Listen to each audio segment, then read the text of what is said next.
Well, the United States military, of course, has decided and said that the sale worth $450 million for the upgrade of F-16 fighter jets to Pakistan was part of the country's long-standing policy. And the U.S. Department of States also added that the funding was done because this is not something new, and this has been as a part of a long-standing agreement that has been in place between the two countries.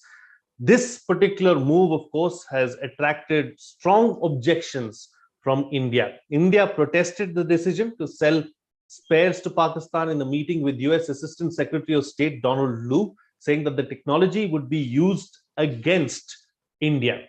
Experts have viewed the US move as the breaking of ice between the two countries after 4 years of dismal relations during the rule of Imran Khan.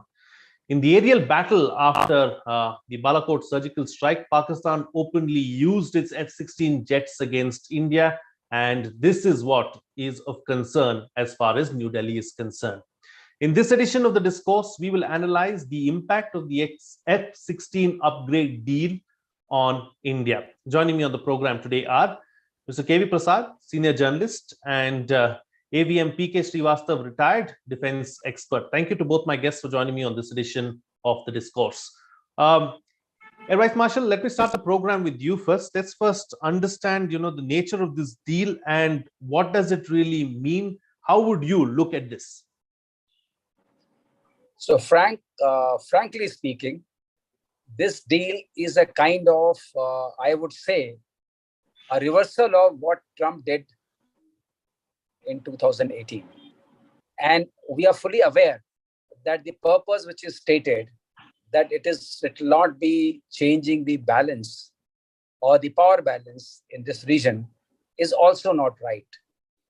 Also, what Americans have been saying, that it will be used against terrorism or counterterrorism, that cannot be true, because you don't use air superiority fighter aircraft against terrorism. It has never been used. It will not be used.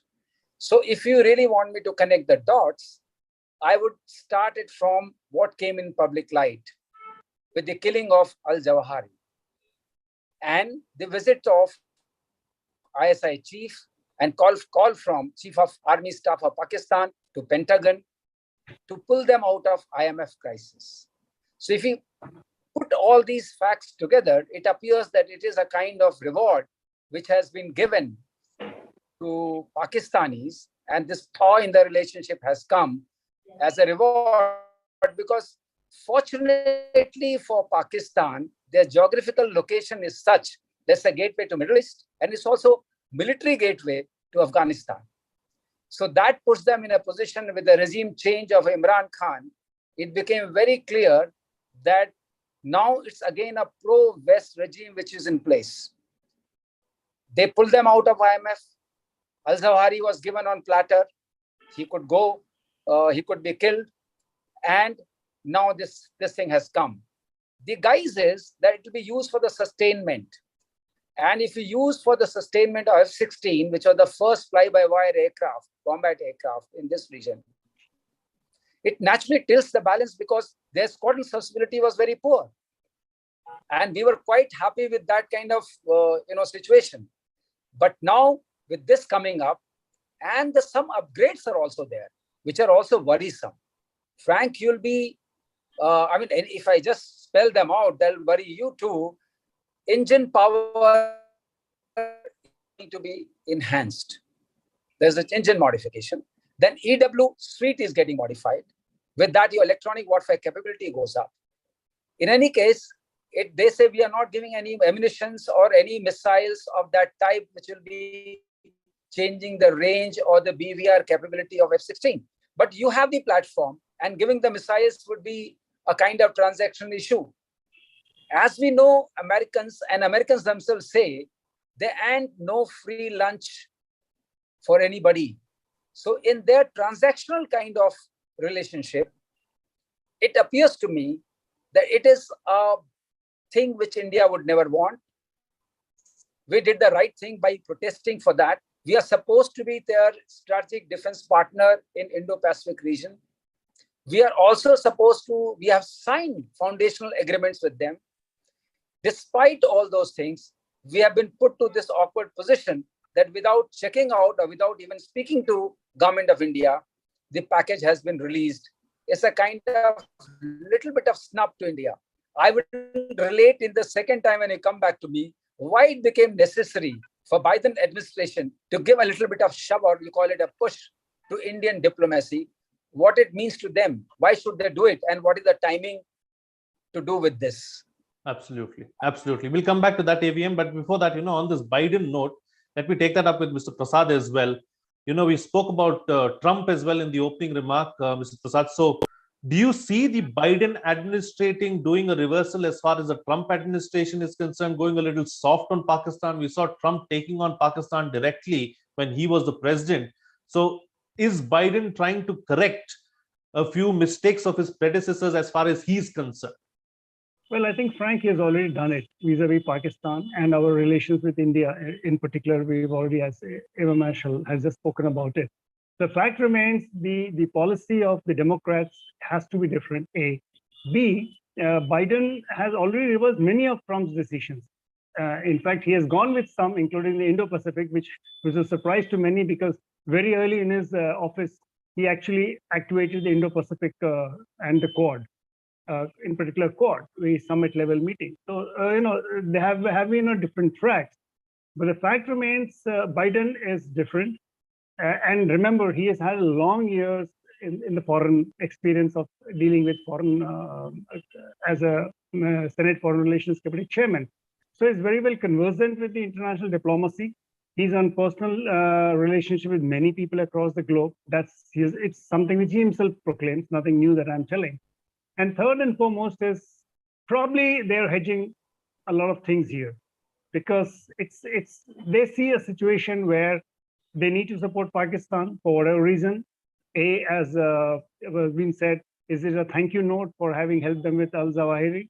Quite possible. Many Western diplomats, Western strategic analysts have written about it, that this is it. Nonetheless, the fact that F-16s upgrades have been done, now they're calling retrofit or whatever you may call it. The electronic warfare suit goes up. If it's going to be a beyond visual range or what, technically, we can expect Marshal to explain to our viewers. I think it's something which is India will have to take note. And by the way, just as we speak, that's on September 14th, a little while ago, Defense Minister Rajnath Singh spoke to his counterpart in the US, Lloyd Austin. And in his tweet, he said he has expressed concern over this deal. So I think India has taken up at the highest level. Remember, we just had a 2+2 a little while ago. And then we had a 2+2 with Japan recently. And Quad is always in the mix all the time. Absolutely. Absolutely. AVM, let me come back to you. Go ahead. You're making a point about, why this is happening right now. And this is a segment where I'd like to take some viewer questions as well. Let me just ask, just add to this because it seems a little interesting. And since we're talking about timing, Sushil Pandey asks, is America trying to give an indication to India that we should leave Russia behind? Otherwise, this is what they will do. So we're talking about timing. So is there a Russian angle to this as well? Sushil, I think you may be right in your thinking because this is what we think at the moment strategically. It is a kind of nudge that please leave the Russian bastion and try to hook on to us. Also here, I would connect one more thing which has not been spoken about in public domain. There is an RFP to buy a new fighter aircraft for us to fill the gap. 114 aircraft which we want to buy. And this could be a kind of indication. There are two things which emerge here. One is that the Ukrainians are making progress and are able to push back Russians despite their superiority, quantitative superiority of their tanks and other things. In east of Ukraine, in Kharkiv region, if you see this, they are trying to send a message to India that as far as weapons are concerned, unless they are BVR, beyond visual range, or precision weapons like HIMARS, which are being used there and the Excalibur artillery shells, they are very precise, they are GPS controlled. And normally it is said that what one Excalibur artillery shell can do, you'll need at least 10 to 50 ordinary artillery shells to do that job. So you can pick out the logistics hubs, you can pick out many things with that.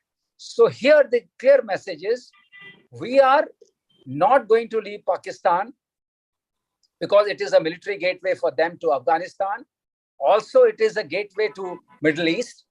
That's the geographical location of Pakistan. Also, Pakistan, they don't want Pakistan to fully go into the arms of China.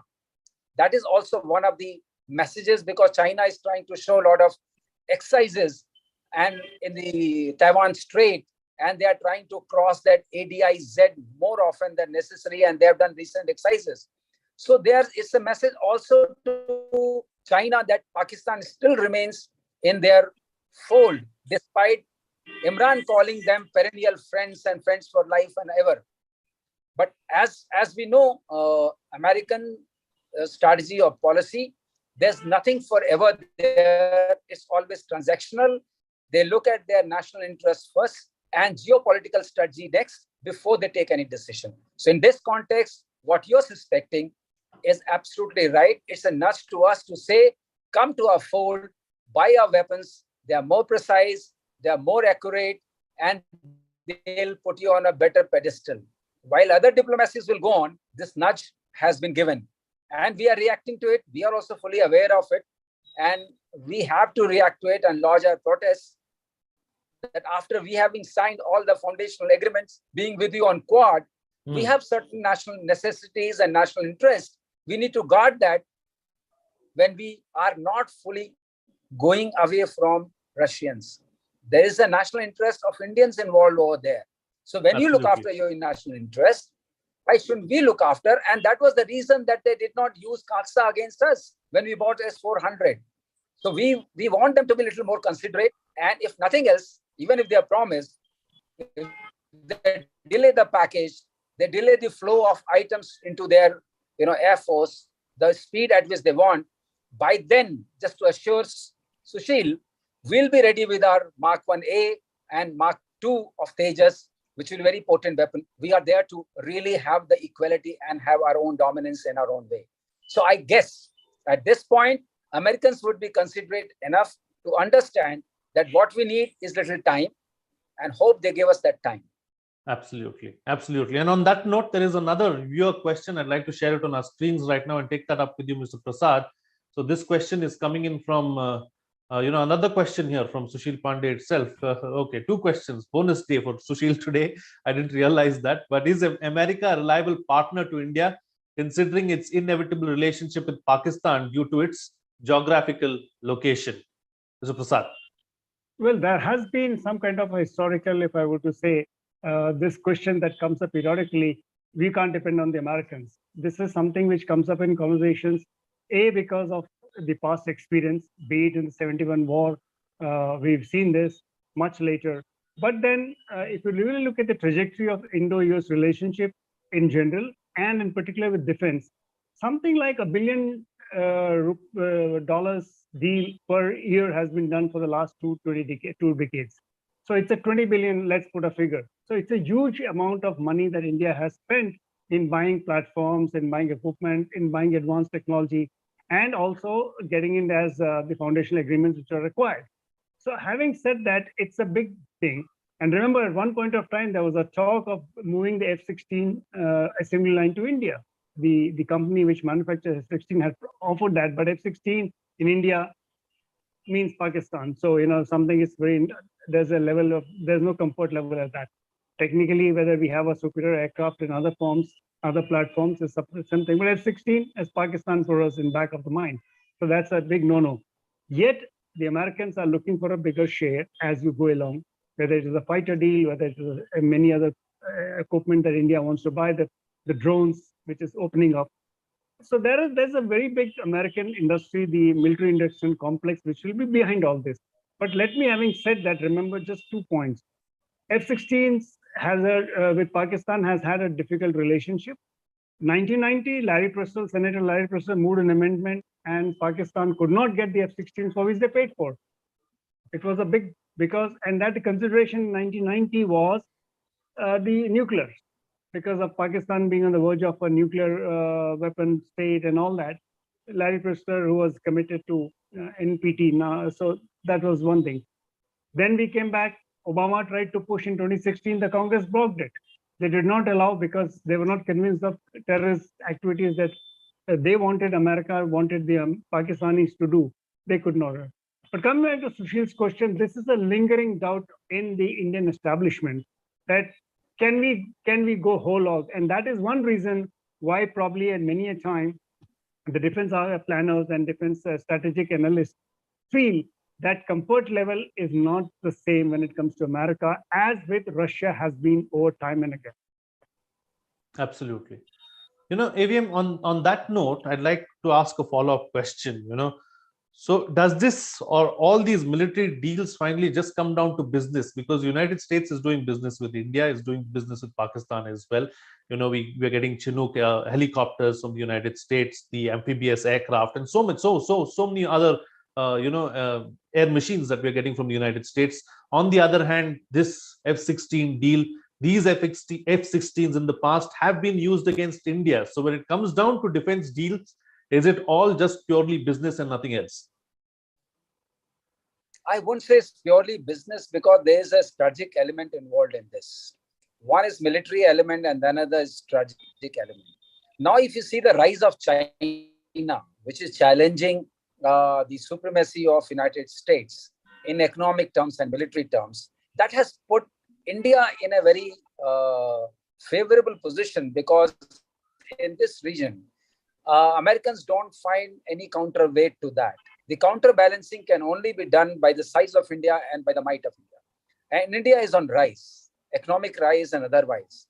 And it's the fourth largest air force in the world, and it's a very powerful military. It has made Pakistan, if you see really after World War II, after 1945, Japanese surrender, that was the only surrender of 90,000 soldiers, which was effected by Indian Army, Indian Air Force, and Indian Navy. That is spectacular. So Americans know that that time Americans were not in our favor. The 7th Fleet was trying to knock at our doors, but we still made that happen. So they are aware of the prowess of Indian state, the gross national power.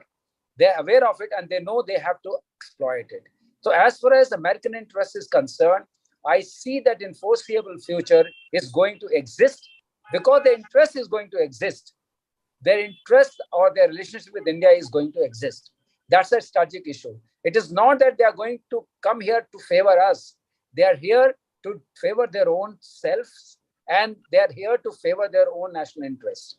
But it is a situation in which it matches. Since it matches, they will not like to put great defenses. That's my way of thinking. So we remain relevant as far as the question of thinking or strategic thinking is concerned.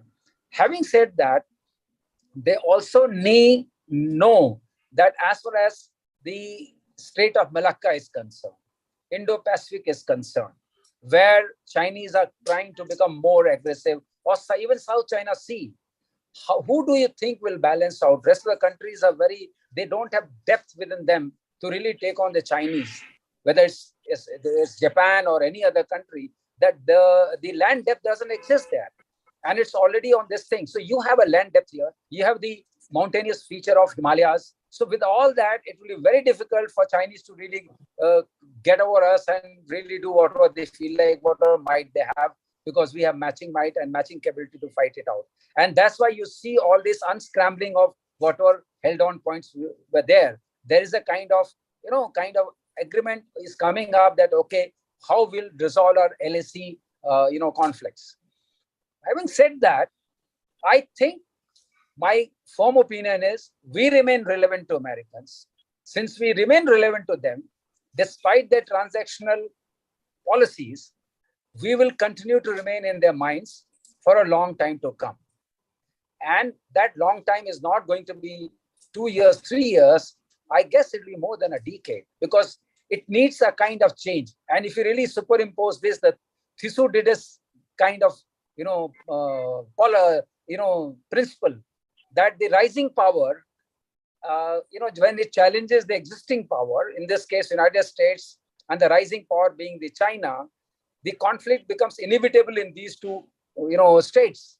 So if they want to avoid the conflict, the sum total of the military power has to create a great gap between the rising power and the existing power. And that gap will only come if they align with India, not with Pakistan. So whenever they do the sustainment or any kind of things, they will surely take care of Indian interests.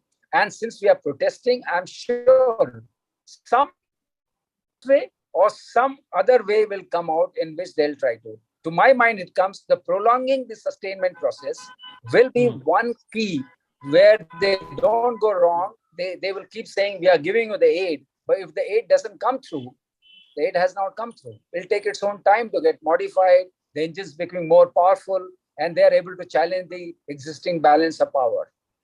So I will go that way. We remain relevant. Absolutely. Yes, we definitely will remain relevant, and there is a huge market and the economic factor that is there as well, apart from the strategic element too. All right. Mr. Prasad, close the show for us with your concluding remarks with what next, where do we go from here, and what does this mean for India? Well, we have to kind of evaluate the situation where we are currently. We've known the American intent of giving this deal to Pakistan. We also have a lot of stuff we are looking. I mean, the Americans are looking at a lot of things that India wants to purchase or acquire and procure. So there is a two-way relationship there.